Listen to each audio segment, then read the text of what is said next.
Hello and welcome to Fiber Trek. Thank you so much for joining me. This is episode 4 and today is April 21st. And that is the first time I've given you the episode number and the date. So I'm learning. Welcome back if you are a returning viewer, and welcome if this is your first time joining me. I really appreciate all of the support that you choose to throw my way, whether it's just by watching the podcast or joining the RAV group or following me on Instagram. Those are pretty, I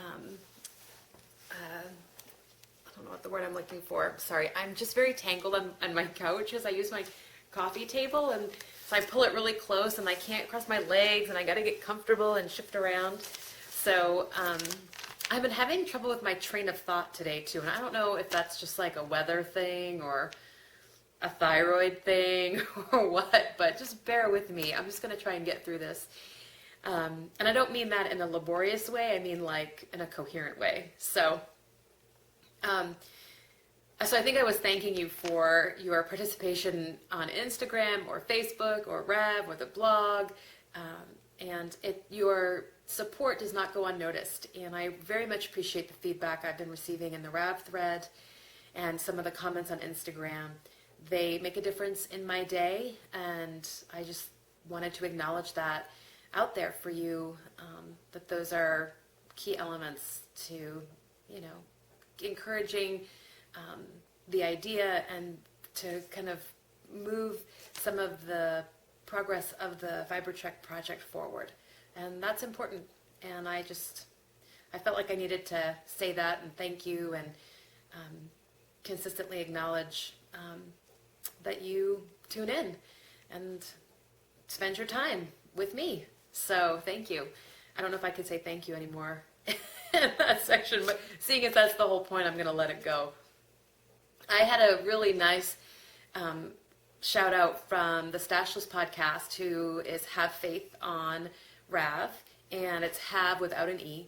And she did such a enthusiastic overview of what we're doing here at Fiber Trek, and I had to stop what I was doing and just kind of revel in that little bit of sunshine.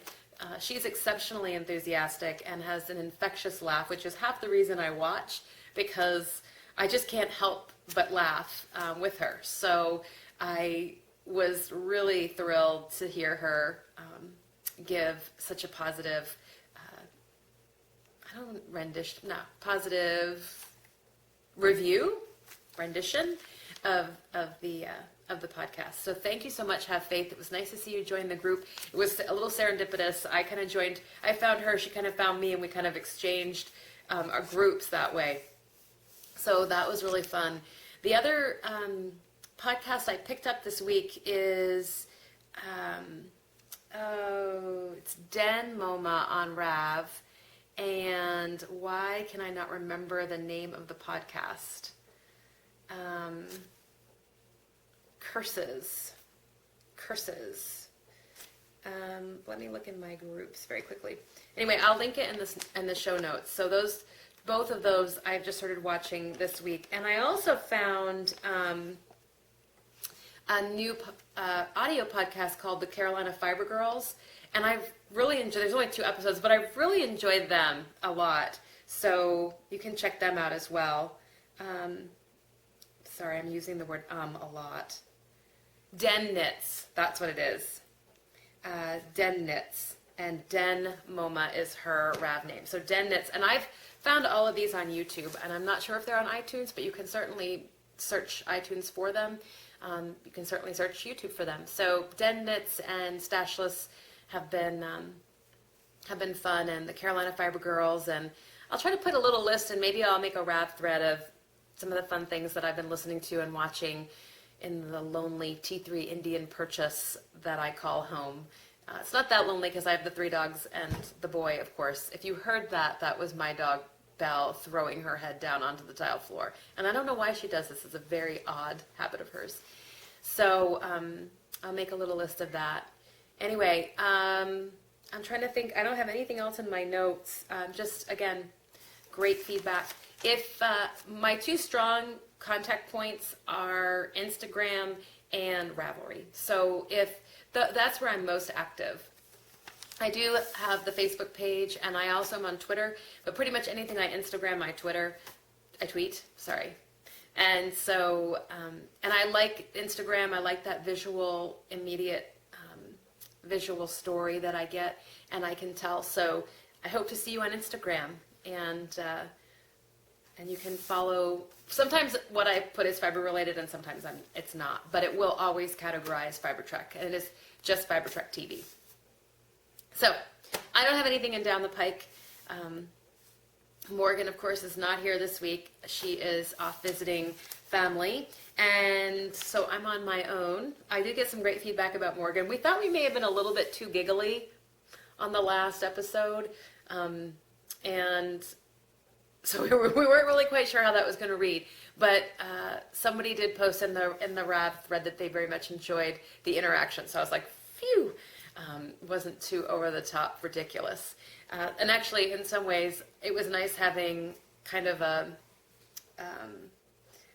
sidekick, if you will, it lends itself a little bit more to the conversational style.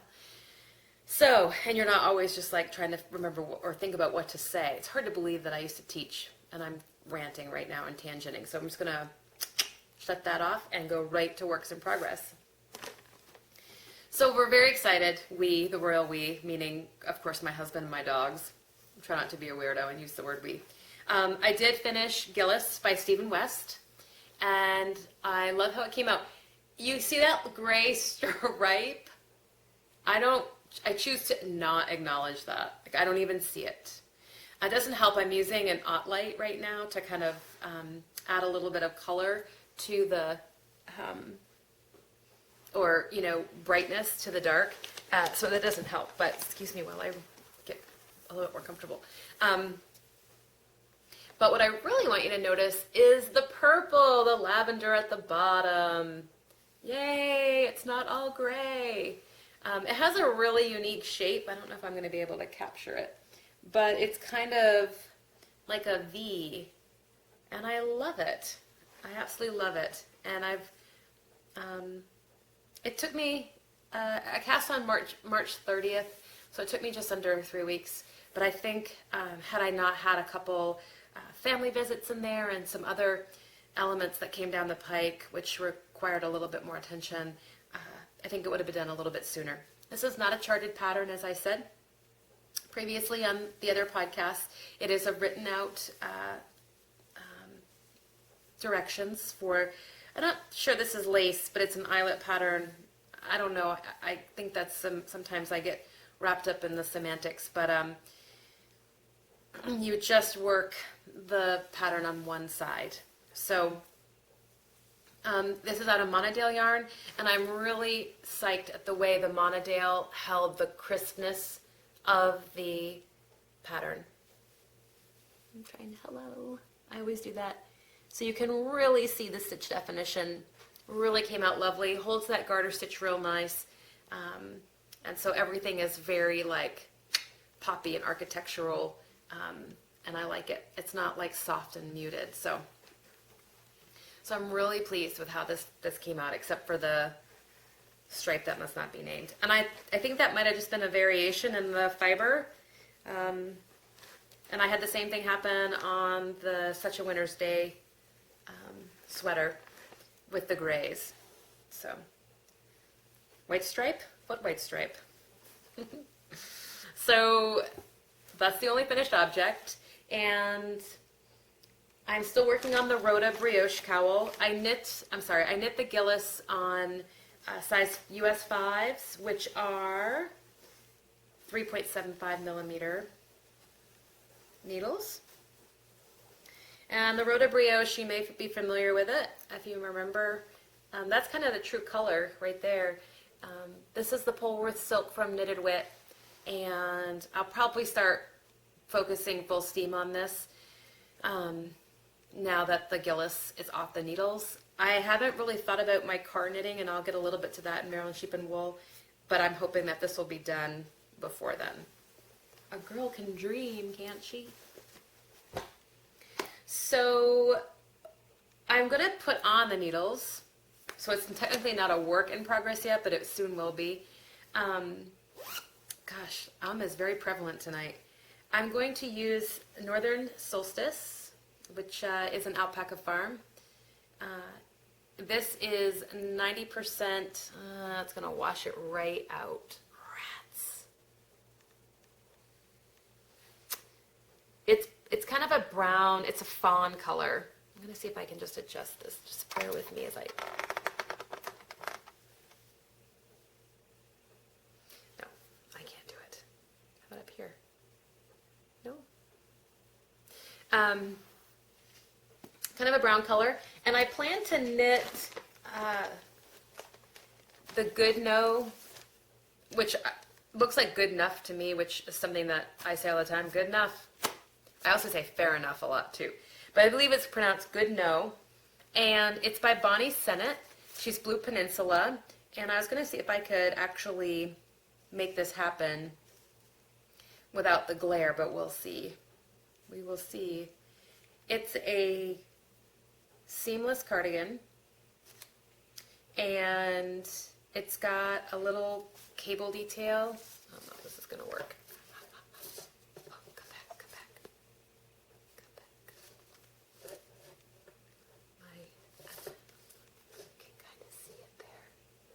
There it is. And the yarn is 90% alpaca and 10% bamboo.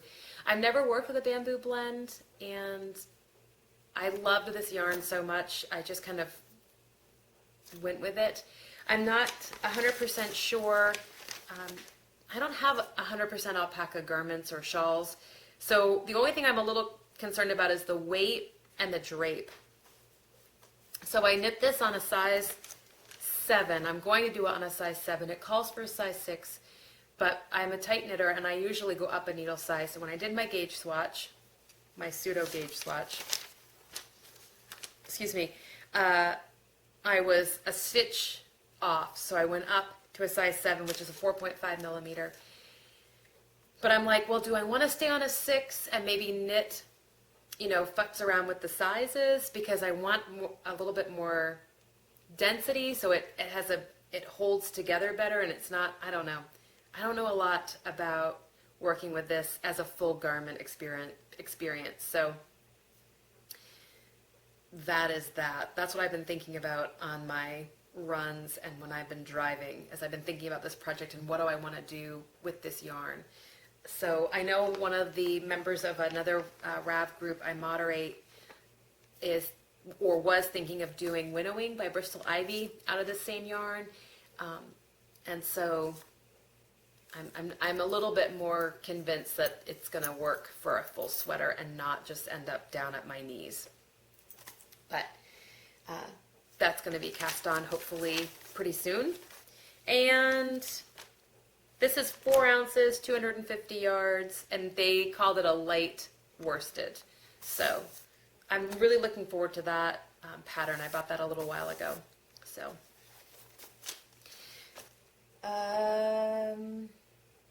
yeah. So that's it for the knitting works in progress. See? Coherency. Nightmare. I have been working on my spinning. I've been really inspired lately by some of the podcasts I've been watching. And I don't have a large fiber stash as far as prepared fibers go. And part of what I've been doing is washing and preparing my fleeces. So I have the Icelandic fleeces. And then I bought a fleece at the Sheep Festival, the Fiber Frolic in Maine this past June. It's a Corriedale Shetland cross. I'll talk a little bit about that. I washed it and I'm combing it. And I'm going to grab the combs, I think, so I'm going to have to do a little leaning. But I have been combing it. I've completed one bobbin, and I have a lot more to do. So part of the inhibiting factor for me is I just can't sit down. It's all prepared. I've got to prepare it, and then I've got to spin it. And sometimes that just gets in the way of sitting down to spin. Anyway, I combed up some nests this weekend. and on my Viking combs, and I'm gonna lean out of the frame for just a minute, and I'm still here. Just that I do that. So these are my Viking combs. They're double set, and I have a base that I use with them, and plug this into the base, and then this is held clamped to the table, and then I comb. So I've been using these. I love them. I got them on Etsy, and I heard about this particular builder artist on a podcast, and he had one set of Viking combs left, and I snatched them up. I had originally wanted the St. Blaise combs, and when I found these, the price was right, and they looked lovely, and they have worked out wonderfully. So Shetland Corriedale Cross, and here it is. It's a gray fleece, no surprise there, charcoaly gray. I am exceptionally attracted to them, and I don't know if it's going to focus. It might. So I'm working on a second bobbin, and I'll do a third, and I'm going to do a 3-ply worsted. That's what I'm going for. But I'll let, whatever the yarn comes out to be, I'll let that dictate how I use it. So really this was more about a process piece to say that I had done the complete process from sheep to shawl. I didn't share the sheep, but that's kind of what this is about. It's not really about spinning for a garment. And I think it will give me confidence for the other 3 fleeces I have. I'm giving 2 away from this year's. The sheep are getting shorn tomorrow. They'll start their summer fleece then, and they'll get shorn again in October, and I'll have 3 more fleeces. So there's a lot of opportunity there. So I picked that fleece out for 2 reasons. One, I didn't want to spend a ton of money. It was a smaller fleece. I found it, and I did some testing on it. I did some strength testing on it, listening to it, and kind of snapping it. It wasn't 100% reliable in every place I took a sample. But I figured for a first time, I didn't know how to comb, I've never done it, that would be, it would be a relatively safe investment. And the fleece is gorgeous, what I've been able to comb off, and that's the beauty of combing. So combing, you get rid of all that weak fiber, the noils, the shortcuts, not the shortcuts, the second cuts. Get rid of the shortcuts too. There is no shortcut. The second cuts, any of the chaff or the veg matter that may have gotten in. So I knew that the combing was going to help separate out some of that inconsistency. And I've been really pleased. I've found that, of course, when you're combing, the shorter fibers are going to not necessarily become a part of what you're drafting off the combs.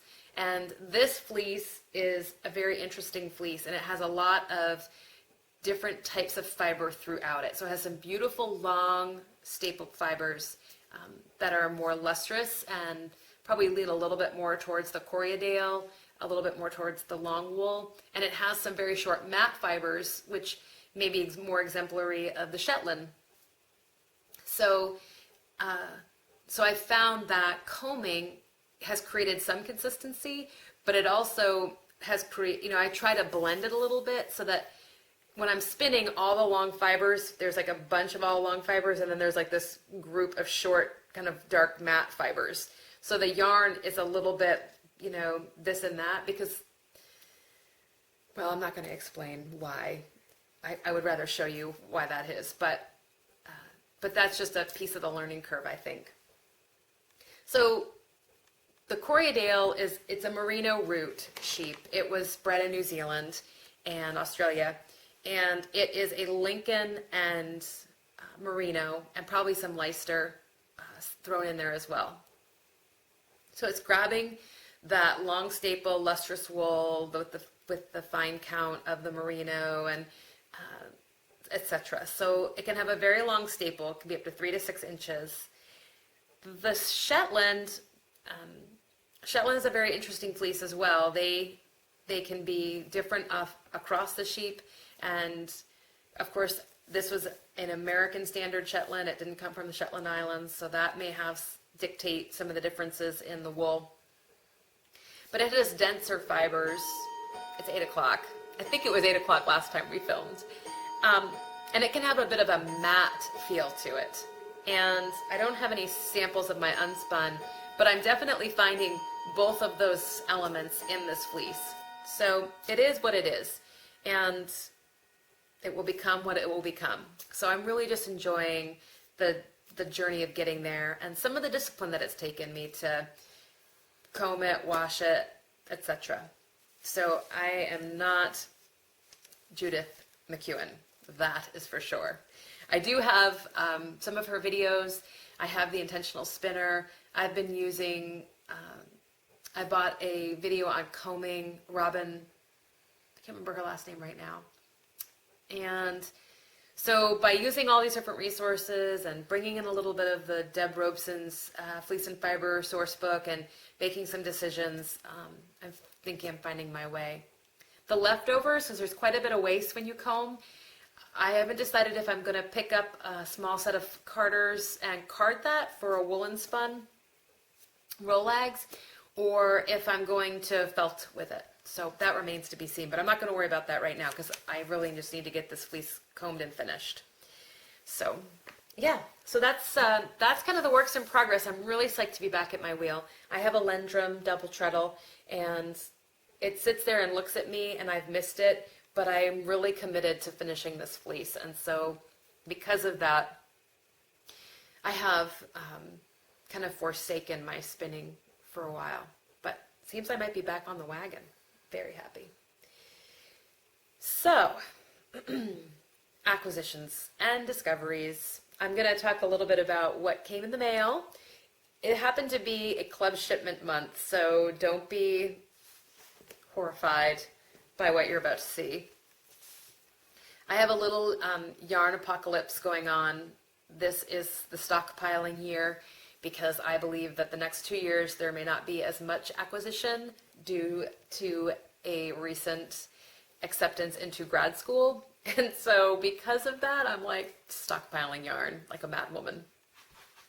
And because I want to have, stash to knit with and not feel like, I'm been left out in the cold.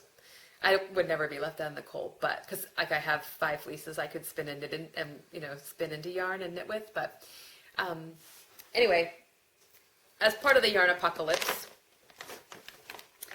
and stockpiling of yarn, I have been talking a lot about snow-capped yarns on the podcast, probably because of my romantic, notions of moving to northern Canada and living in a cabin and, burning peat and harvesting crowberries and, being Dick Prenicky. Or at least my husband being Dick Prenicky so that I can sit and knit in the cabin and he can fan me so none of the bugs bother me. But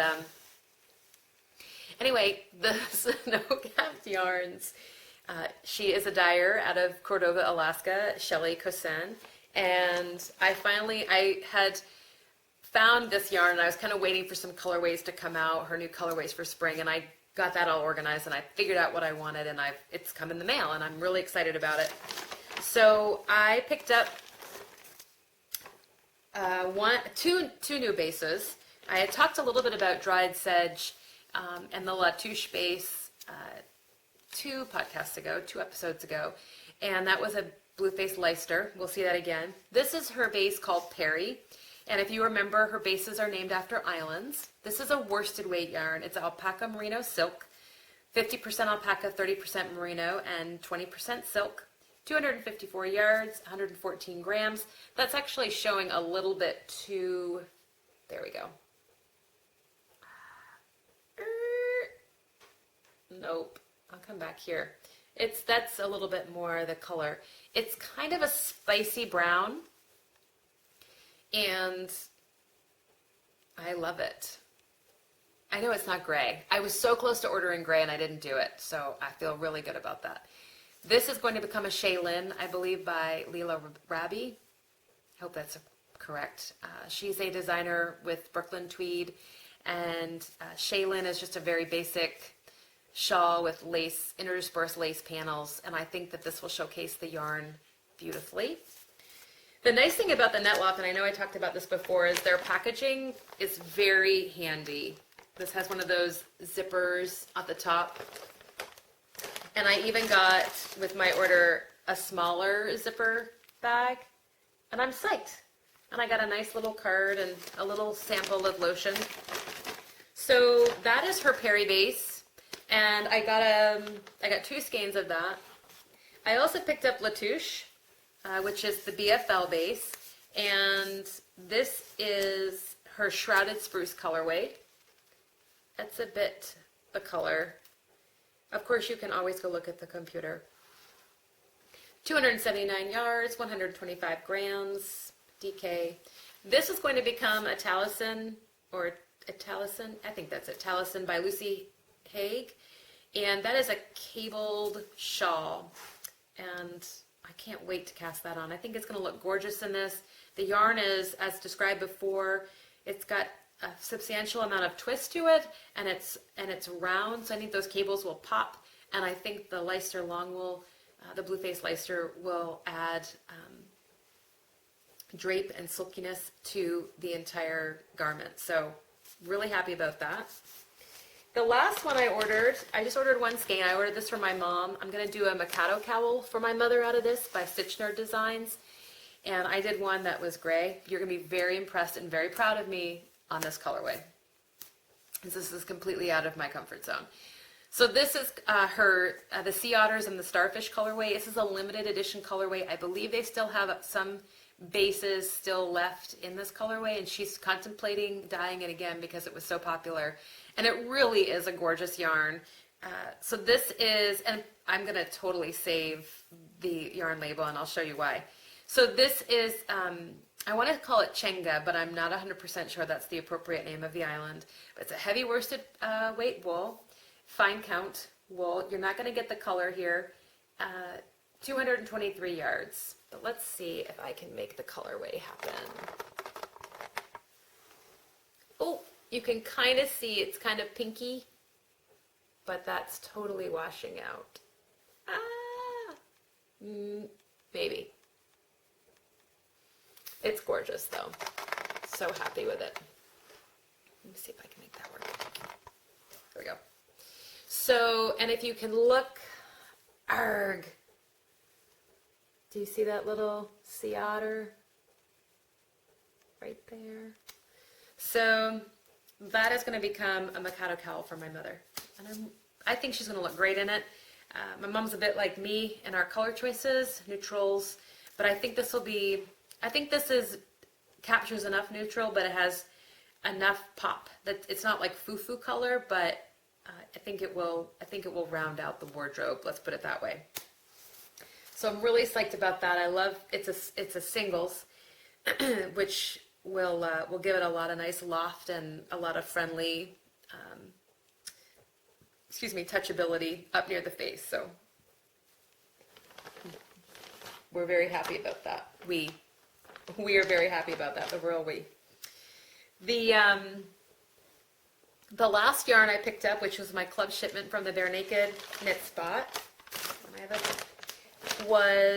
and I'm really excited about this yarn, and it's so funny because I was just thinking about this. I had heard somebody talking about mohair being nature's nylon, and I was like, oh, it would be so great if somebody would start carrying a mohair wool sock yarn base. I have also contemplated buying my own mohair and spinning that as a very fine singles, and then holding that doubled with wool when I knit the socks to add strength and durability, what you would add nylon for. And lo and behold, in the mail came, dun, da, da, da. I don't really need to change the page, but I'm going to. This is the club shipment for Bare Naked Wools. I'm sorry, that could be a spoiler, but I don't think it's going to be. It's cream. I don't know if I'm going to be able to capture any of the actual texture of that because it's washing out, and I apologize for that. But 700 yards, And this is 60% fine wool and 40% yearling kid mohair, which originates with goats. And this particular goat farm is Pinkster Bloom Farms, and they're in Eastern Pennsylvania. And this is a heavy lace weight. Did I say that? Heavy lace, 700 yards. So I was really excited to get this fiber to work with after my longing for the sock yarn. I contemplated knitting socks out of this, but the fact that it's heavy lace weight, I wasn't 100% sure how that would roll, and the fact that it's 2-ply. So I think I'm going to end up knitting Snowy Owl, which is a lace shawl pattern on Rav, and the designer's name eludes me, but you can find it in my my queue and in my library. Huh, maybe I can find it on my iPad. Dun, dun, dun, dun. Snowy Owl, where are you? Nope. Do you hear the tick-tock of the clock? I remember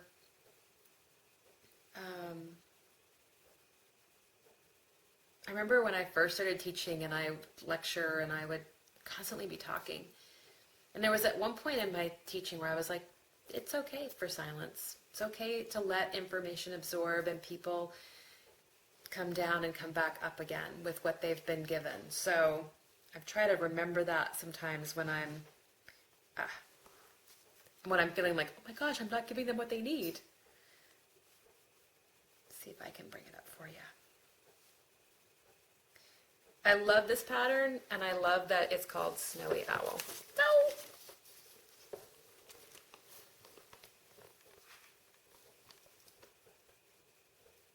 And so the bottom part of the crescent is created to look like feathers. So that's what I think that might become. And I like that it's not like pure white, 100% white, that it's got a little bit of color to it. And I think that, sometimes white on me is, I'm not sure how that rolls, or if it's, if it looks good or not. So I'm psyched about the blend, this particular yarn. What's left will be up for sale at their Naked Knit Spot, or the Knit Spot shop, and the name of this yarn is Chabris. I believe that's what they're going to be calling this line, this mohair line. So, yeah. The only other acquisition I made, which kind of plays into the Island Wool Knit Along, is I got the prizes. And I really thought long and hard about what we should do for prizes. And I was like, oh, I should get Island Wool, I should do X, and I was on Etsy, and I found this lovely shop called the Twilight Forge, and I've been looking for a pen annular brooch for a long time. And pen annular brooches are kind of a throwback to simple Iron Age Celtic brooches, and I found this lovely little shop, the Twilight Forge, and the first thing I picked up for myself were these hair sticks. And they're brass. I don't know if I should get closer or not. Will it do it? Maybe. So they're hair sticks, but I think I could also use them as a brooch, as a shawl pin. You just thread it through and hold it. And then he has quite a selection of paired sets. He also has a couple other really pretty Roman brooches that are very, very archaic and attractive to me, at least. And I didn't get those because I thought they might be a little bit too Iron Age. But I did pick up these pen annulars, and these will be the prizes for the Island Wool Knit Along. Let me show you what I've got. I've got one in brass.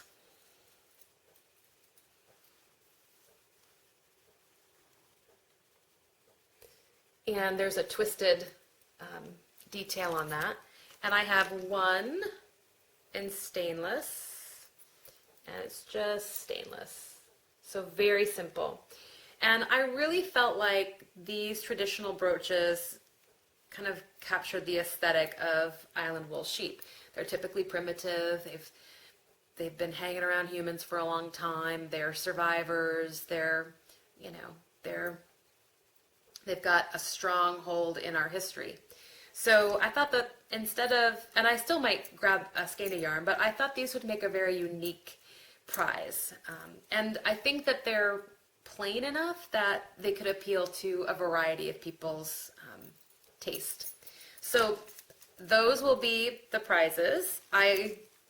These came in pairs, and I wanted a couple panannulars for myself, so I kept the pair, and I will give one of these away, or two of these away. We had a question about the island wool knit along, and that was, can you spin for it? And of course you can. So this person was looking to spin Icelandic wool, and I said, go for it. And so she's going to do that. I don't know how many people are even thinking or contemplating of participating, but if it's just two, then you're winners all around. And I have started a hashtag on Instagram, which is Island Wool KAL, or Island Wool Knit Along. And if you have pictures of fiber that you're thinking about, or projects that you're thinking about, or the project that you're working on, you can hashtag Island Wool KAL, and we'll be able to kind of consolidate all the things that people are seeing and people are doing. Now, the sad news is my husband, who was the impetus for this whole thing and had cast on with North Ronaldsay, the yarn was not working for the project, so he had to rip out all of his knitting. And he's a little bit sad. Like tonight, he's like, I don't have any knitting. And I was like, I'm sorry. We got to find something. So Rob and I are back on the hunt for his Island Wool Knit Along. I will be joining the Island Wool Knit Along with, came and went. What was I going to do? I'm not going to order anything. I think I'm going to use the North Ronaldsay yarn. I have a DK weight, which kind of looks like a fingering weight, and I'm thinking I'm going to work with that. So we'll see what I can suss out upstairs in the stash. Oh, he may end up using that as well. So we've got to make sure he's taken care of for the knit along. So Island Wool Knit Along, the chatter thread is open. It is cast on April 16th, or start spinning April 16th, and you'll have until the end of June, and we'll do a draw, and 2 people will win, and it'll be great. So, sorry, I just got distracted for one moment. So, yeah, I really hope you choose to join us. I know Morgan's going to do it. She's looking for some island wool. She may end up working with Nash Island. If you're looking for resources for island wool, I've listed a whole bunch of different island producers in the thread. And one of them I was very intrigued by, which is Lopez Island in Puget Sound off of Washington State. So there's a variety. There's 2 islands in Lake Ontario I posted. There's the Faroese, Iceland, New Zealand, of course, and Nash Island, which is right here in Maine. So go ahead over if you're looking for ideas and take a look at what we've listed. If you find something that's island wool related, go ahead and post it in the thread so that if other people are looking, that they can find that too. So, Fiber Trek. I know I've been talking about this shoot for a while now. We're shooting with Janie Estelle of Starcroft Fiber Mill and Nash Island Fleeces, and Mary Jane Mucklestone. And I am getting very nervous. Not nervous in a I'm kind of scared way, but in an excited way, like kind of an amped up way. Like I got to figure it out. I got to get my shoot schedule done. I got to get my, my introductions written. I got to get my voiceovers written, etc. So I'm feeling the pressure, and I'm really excited to spend some time with Mary Jane Mucklestone. We'll be working with her, but prior to getting to the mill, my friend Morgan and I will be picking her up. And so it's just kind of a big deal in my little fiber life. And I have sensed that Tyler is very serious about the footage he wants to get. He's not, I don't want to set this up as like a conflict or resistance kind of way, but he is pushing me. He's pushing me and he's motivating me, and he's like, get this information. What's our arc? How are we going to tell this story? What's the story? And so I've been feeling that oh my gosh, I got to get organized here and get planning. And so I did a lot of that today. I took a half day at work. I did a lot of that today. Got a lot of stuff written, figured out kind of the storyline, what we want to tell, and how we're going to get that information out of the two guests, and etc. So that has felt a little bit scary this week. That being said, I will be driving down Friday night to a very dear friend of mine. My mom is driving up to meet me, and we're going to spend the night at her house in Jefferson, Maine. And Morgan will be joining me. Morgan's going to go. She's going to take photographs. She's going to do some social media while we're on site. So stay tuned on Instagram and Twitter. Those will probably be our biggest sources of posting. And then she's just going to gather images for me. Tyler's going to be there, and he's also bringing his gal pal, Erin, and she's going to be doing a ton of camera work. So it's a big deal, and we're drawing on a lot of our friends as resources and family. So we thank them very much from the bottom of our hearts. Not really sure how fast the turnaround will be on that episode, but it will be worth the wait. I know it will be, and I can't wait to get it out there and release it. I need to be in contact with our next shoot date, which will be the end of May, which is with Nanny Kennedy, and we'll be hoping to get there for lambing. And she's going to do some solar dyeing and just talk about farming in Maine in general. So there's a lot going on, and I think that's going to start to snowball a little bit with these shoots during the summer, and it's moving into the fall. So big doings. And of course, Maryland Sheep and Wool. And come find me at Maryland Sheep and Wool. I had a nice PM today from somebody who says there's tons of ravelers there, and I haven't messaged her back yet, but I will be. And I'm going to have pins, and they mentioned a meetup, but I haven't gotten all the details on that. But if there is a meetup, I'll definitely be there.